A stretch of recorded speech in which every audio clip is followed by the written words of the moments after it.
राधे। श्रीमद् भागवत महापुराण के 5वें स्कंध का 20वां अध्याय। अन्य 6 द्वीपों तथा लोक आलोक पर्वत का वर्णन। श्री शुकदेव जी कहते हैं, हे राजन, अब परिमाण, लक्षण और स्थिति के अनुसार प्लक्ष आदि अन्य द्वीपों के वर्षी विभाग का वर्णन किया जा रहा है। जिस प्रकार मेरु पर्वत जम्बू द्वीप से घिरा हुआ है, उसी प्रकार जम्बू द्वीप भी अपने ही समान परिमाण और विस्तार वाले खारे जल के समुद्र से परिवेष्टित रहता है। फिर खाई जिस प्रकार बाहर के उपवन से घिरी रहती है, उसी प्रकार क्षार समुद्र भी अपने से दूने विस्तार वाले प्लक्ष द्वीप से घिरा हुआ है। जम्बू द्वीप में जितना बड़ा जामुन का पेड़ है, उतने ही विस्तार वाला यहाँ स्वर्ण में प्लक्ष पाकर का वृक्ष है। उसी के कारण इसका नाम प्लक्ष द्वीप हुआ है। यहाँ 7 जीवाओं वाले अग्निदेव विराजते हैं। इस द्वीप के अधिपति प्रियव्रत पुत्र महाराज इधम जीव हैं। उन्होंने इसको 7 वर्षों में विभक्त किया है और उन वर्षों के समान ही नाम वाले अपने पुत्रों को सौंप दिया है तथा स्वयं आध्यात्म योग का आश्रय लेकर उपरत हो गए हैं। इन वर्षों के नाम हैं शिव, यवस, सुभद्र, शांत, क्षेम, अमृत और अभय। इनमें भी 7 पर्वत और 7 नदियां प्रसिद्ध हैं। वहाँ मणिकूट, वज्रकूट, इंद्रसेन, ज्योतिष्मान, सुपर्ण, हिरण्यष्ठीव और मेघमाल, ये 7 मर्यादा पर्वत हैं तथा अरुणा, नर्मणा, अंगिरसी, सावित्री, सुप्रभाता, ऋतंभरा और सत्यंभरा, ये 7 महानदियां हैं। वहाँ हंस, पतंग, उधरवायन और सत्यांग नाम के 4 वर्ण हैं। उक्त नदियों के जल में स्नान करने के इनके रजोगुण तमोगुण क्षीण होते रहते हैं। इनकी आयु 1000 वर्ष की होती है। इनके शरीरों में देवताओं की भली भांति थकावट, पसीना आदि नहीं होता और संतानोत्पत्ति भी उन्हीं के समान होती है।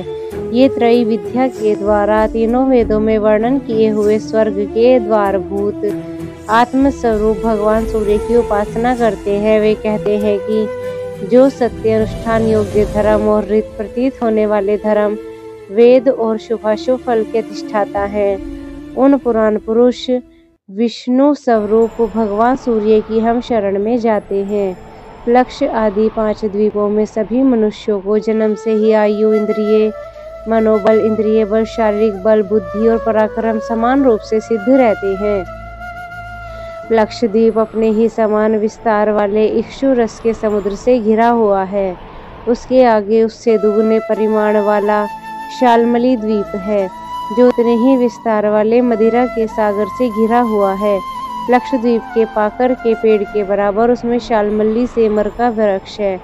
कहते हैं कि यही वृक्ष अपने वेद में पंखों से भगवान की स्तुति करने वाले पक्षीराज भगवान गरुड़ का निवास स्थान है तथा यही इस द्वीप के नामकरण का भी हेतु है। इस द्वीप के अधिपति प्रियव्रत पुत्र महाराज यज्ञबाहु थे। उन्होंने इसके सुरोचन, सौमनस्य, रमणाक, देवर्ष, पारिभद्र, आप्यायन और अभिज्ञात नाम से 7 विभाग किए थे और इन्हीं नाम वाले अपने पुत्रों को सौंप दिया। इनमें भी 7 वर्ष पर्वत और 7 ही नदियां प्रसिद्ध हैं। पर्वतों के नाम सवरस, शतशृंग, वामदेव, कुंद, मुकुंद, पुष्पवर्ष और सहस्रश्रुति हैं तथा नदियां अनुमति, सिनीवली, सरस्वती, कोहू, रजनी, नंदा और राका हैं। इन वर्षों में रहने वाले श्रुतधर, वीर्यधर, वसुंधर और ईशंधर नाम के 4 वर्ण वेद में आत्मस्वरूप भगवान चंद्रमा के वेद मंत्रों से उपासना करते हैं और कहते हैं, जो कृष्ण पक्ष और शुक्ल पक्ष में अपनी किरणों से विभाग करके देवता, पितर और संपूर्ण प्राणियों को अन्न देते हैं, वे चंद्रदेव हमारे राजा रंजन करने वाले हों। इस प्रकार मदिरा के समुद्र से आगे उससे दूने परिमाण वाला कुश द्वीप है। पूर्वोक्त द्वीपों के समान यह भी अपने ही समान विस्तार वाले घृत के समुद्र से घिरा हुआ है। इसमें भगवान का रचा हुआ एक कुशों का झाड़ है, उसी के इस द्वीप का नाम निश्चित हुआ है। वे दूसरे अग्निदेव के समान अपनी कोमल शिखाओं की कांति से समस्त दिशाओं को प्रकाशित करता रहता है। राजन, इस द्वीप के अधिपति प्रियव्रत पुत्र महाराज हिरण्यरेता थे। उन्होंने इसके 7 विभाग करके उनमें से एक एक अपने 7 पुत्र वसु, वसुदान, दृढ़रुचि, नाभिगुप्त, स्तुल्य, व्रत, विविक्त और वामदेव को दे दिया और स्वयं तप करने चले गए। उनकी सीमाओं को निश्चय करने वाले 7 पर्वत हैं और 7 ही नदियां हैं। पर्वतों के नाम चक्र, चतुश्रंग, कपिल, चित्रकूट, देवानीक, उधर्वरोमा और द्रविण हैं। नदियों के नाम है रसकुल्या, मधुकुल्या, मित्रवृंदा, श्रोतविंदा, देवगर्भा, घृतच्युता और मंत्रमाला। इनके जल में स्नान करके कुश द्वीपवासी कुशल, कोविद, अभियुक्त और कुलक वर्ण के पुरुष अग्नि स्वरूप भगवान हरि का यज्ञ आदि कर्म कौशल के द्वारा पूजन करते हैं तथा इस प्रकार स्तुति करते हैं, हे अग्नि, आप पर ब्रह्मा को साक्षात हवि पहुँचाने वाले थे। भगवान के अंगभूत देवताओं के यजन द्वारा आप उन परम पुरुष का ही यजन करें। हे राजन, फिर घृत समुद्र से आगे उससे द्विगुण परिमाण वाला कौंच द्वीप है। जिस प्रकार कुशद्वीप घृत समुद्र से घिरा हुआ है, उसी प्रकार ये अपने ही समान विस्तार वाले दूध के समुद्र से घिरा हुआ है। यहाँ क्रौंच नाम का एक बहुत बड़ा पर्वत है। यहाँ क्रौंच नाम के पर्वत के कारण इस द्वीप का नाम कौंच द्वीप हुआ है। पूर्व काल में श्री स्वामी कार्तिकेय जी शस्त्र प्रहार से इसका कटी प्रदेश और लता निकुंज आदि क्षत विक्षत हो गए थे, किंतु क्षीर समुद्र से सींचा जाकर और वरुण देव से सुरक्षित होकर फिर यह निर्भय हो गया। इस द्वीप के अधिपति प्रियव्रत पुत्र महाराज घृतपृष्ठ थे। वे बड़े ज्ञानी थे। उन्होंने इसको 7 वर्षों में विभाजित करके उन्हीं के समान नाम वाले अपने 7 उत्तराधिकारी पुत्रों को नियुक्त कर दिया और स्वयं संपूर्ण जीवों के अंतरात्मा परम मंगल में कीर्तिशाली भगवान श्री हरि के पावन पदार बिंदु की शरण ले ली। महाराज घृतपृष्ठ, आम, मधुरुहु, मेघपृष्ठ, सुधामा, भ्राजिष्ठ, लोहिताण और वनस्पति ये 7 पुत्र थे। उनमें वर्षों में भी 7 वर्ष पर्यंत और 7 ही नदियां थी।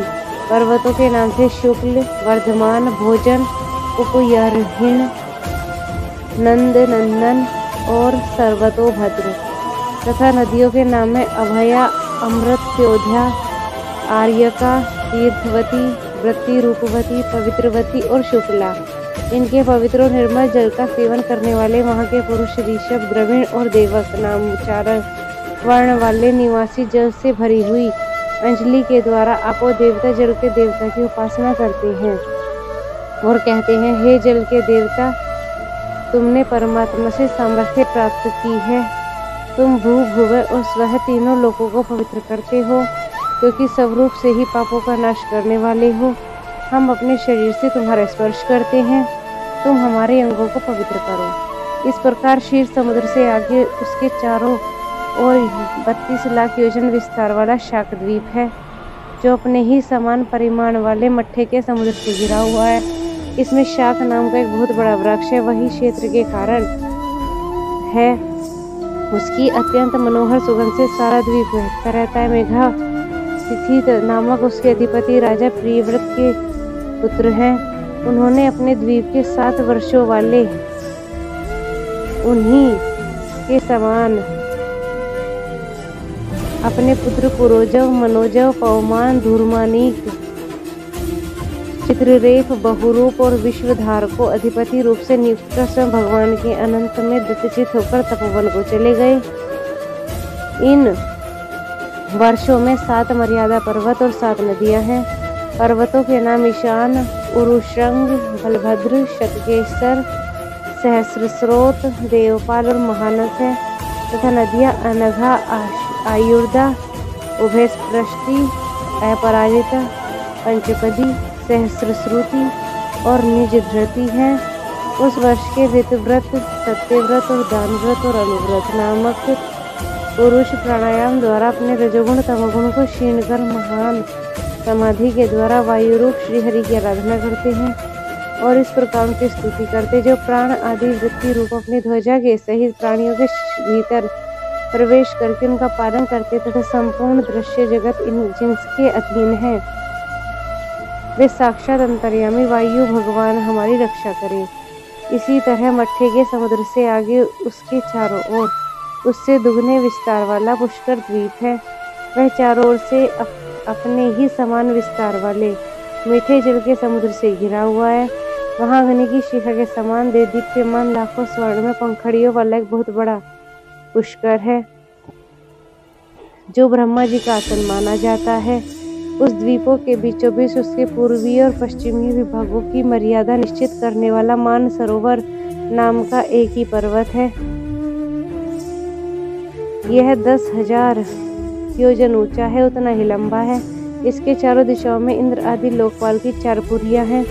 इन पर मेरु पर्वत के चारों ओर घूमने वाले सूर्य के रथ का संवत्सर रूप पहिया देवताओं के दिन और रात अर्थात उत्तरायण और दक्षिणायन के क्रम से सर्वदा घूमता रहता है। उस द्वीप का अधिपति प्रियव्रत पुत्र वितिहोत्र भी अपने पुत्र रमणक और धातिकी को दोनों वर्षों का अधिपति बनाकर स्वयं अपने बड़े भाइयों के समान भगवत सेवा में तत्पर रहने लगा था।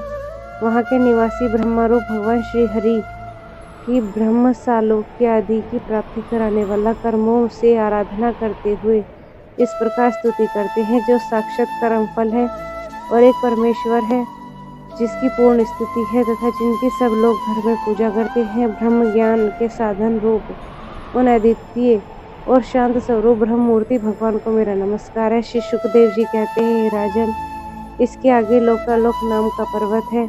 यह पृथ्वी के सब और सूर्य आदि के द्वारा प्रकाशित और अप्रकाशित प्रदेशों के बीच में उनका विभाग करने के लिए स्थित है। मेरु से लेके मानसरोवर तक पर्वत तक जितना अंतर है, उतना ही भूमि शुद्धोदक समुद्र के उस ओर है। उसके आगे स्वर्ण में भूमि है, जो दर्पण के समान स्वच्छ है। इससे घिरी हुई कोई वस्तु नहीं मिलती, इसलिए वहाँ देवताओं के अतिरिक्त कोई प्राणी नहीं रहता। लोकालोक पर्यंत सूर्य आदि से प्रकाशित और अप्रकाशित भूभागों के बीच में है, इससे इसका नाम पड़ा है। इससे परमात्मा ने त्रिलोकी के बाहर के चारों ओर की सीमा के रूप में भी स्थापित किया है। यह इतना ऊंचा और लंबा है कि इसके एक ओर से तीनों लोक प्रकाशित करने वाले सूर्य से लेकर ध्रुव पर्यंत समस्त ज्योतिर्मंडल की किरणें दूसरे ओर नहीं जा सकती। विद्वानों ने प्रमाण, लक्षण और स्थिति के अनुसार संपूर्ण लोगों का इतना ही विस्तार बतलाया है। यह समस्त भूगोल 50 करोड़ योजन है। इसका चौथाई भाग अर्थात 12.5 करोड़ योजन विस्तार वाला एक लोकालोक पर्वत है। इसके ऊपर चारों दिशाओं में समस्त संसार के गुरु स्वयंभू श्री ब्रह्मा जी ने संपूर्ण लोकों की स्थिति के लिए ऋषभ, पुष्कर, चूड़, वामन और अपराजित नाम के 4 गजराज नियुक्त किए हैं। इन दिग्गजों की ओर अपने अंश स्वरूप इंद्रादि लोकपालों की विविध शक्तियों की वृद्धि तथा समस्त लोकों के कल्याण के लिए परम ऐश्वर्य के अधिपति सर्वांतर्यामी परम पुरुष श्री हरि अपने विशक सेन आदि पार्षदों के साथ इस पर्वत पर सब ओर विराजते हैं।